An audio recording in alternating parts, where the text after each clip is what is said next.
If you have gotten a crossword puzzle and found the clue 1920s to 1930s Austrian writer Stefan, then the answer is Stefan Zweig. I was working on a crossword puzzle about a month ago and saw this clue. I did not know the answer to it, so I did some research and found out more about this famous author, whom I did not know about. Needless to say, his works are on my reading list.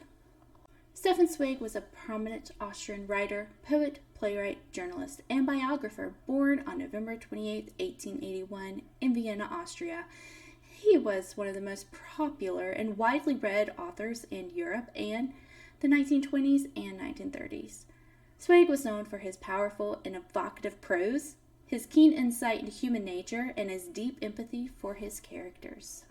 Zweig was the son of a wealthy Jewish family who owned a textile factory. He studied philosophy and literature at the University of Vienna, where he was influenced by the writings of Arthur Schopenhauer and Friedrich Nietzsche. In 1904, he published his first book, a collection of poetry called Silbern Satin, Silver Strings, which received critical acclaim.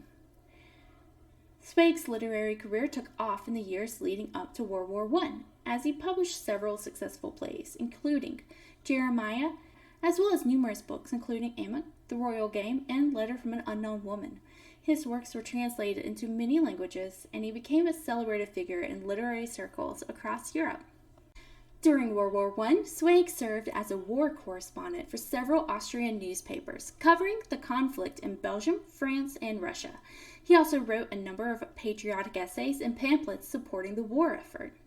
After the war, Zweig became increasingly disillusioned with the political climate in Europe.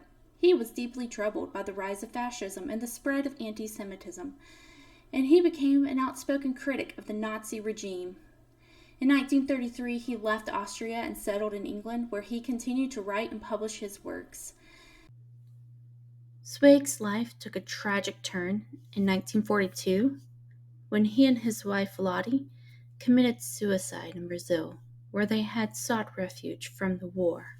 Zweig was devastated by the destruction of Europe and the loss of his homeland, and he saw no hope in the future.